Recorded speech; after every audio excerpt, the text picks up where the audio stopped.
यह कहानी है रतन नाम के एक मेहनती किसान की। उसके परिवार में उसकी पत्नी और उसके 2 पुत्र थे, जिनमें से एक का नाम हीरा और दूसरे का नाम बिरजू था। हीरा 5 साल का था और बिरजू 6 साल का। एक दिन रतन शाम के समय थका हारा अपने खेत से घर लौट रहा था कि तभी उसके कानों में एक बच्चे के रोने की आवाज़ आई। शाम के समय सन्नाटे में ये बच्चा कौन रो रहा है? जैसे ही रतन की नज़र झाड़ियों पर पड़ी तो उसने देखा कि एक नवजात शिशु झाड़ियों में पड़ा हुआ रो रहा था। उस नवजात शिशु को देखकर रतन अपने आप से बोला, राम राम राम, कैसा समय आ गया है। कोई अपने बच्चे को झाड़ियों में छोड़कर कैसे जा सकता है? अगर मैं इसे यहाँ छोड़कर गया तो ये बेचारा तो रात की सर्दी में ठिठुर ठिठुर कर मर जाएगा। मुझे इसे घर ले जाना चाहिए। रतन उस बच्चे को अपने घर ले आया।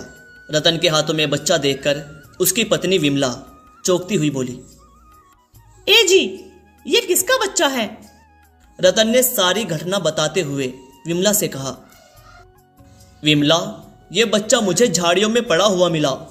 पता नहीं किसका बच्चा होगा, आप इसे क्यों उठाकर ले आए? इसके माता पिता तो परेशान हो रहे होंगे। विमला, कैसी बातें कर रही हो? मुझे जहां यह बच्चा पड़ा हुआ मिला वहां दूर दूर तक कोई इंसान नहीं था। और तुम तो जानती हो आजकल कितना खराब समय चल रहा है। आज से इस बच्चे की परवरिश हम दोनों करेंगे। पागल हो गए हैं क्या जी? हमारे 2 और बच्चे भी हैं। हमारे खुद के ही खाने के लाले पड़े रहते हैं और ऊपर से आप इस बच्चे की परवरिश की बात कर रहे हैं। चिंता मत करो विमला, भगवान हर किसी के नसीब की रोटी देता है, इसके नसीब की भी देगा। हम इसका नाम मोहन रखेंगे।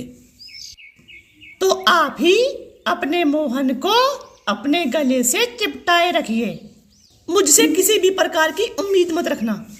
मैं अपना प्यार अपने पुत्रों में ही बांटूंगी। मैं किसी दूसरे के बच्चे को अपने गले नहीं लगा सकती। समय ऐसे ही बीतने लगा। विमला हमेशा क्रोध भरी नज़रों से मोहन को देखती और वहीं अपने दोनों पुत्र राजू और बिरजू को बड़े लाड प्यार से रखती।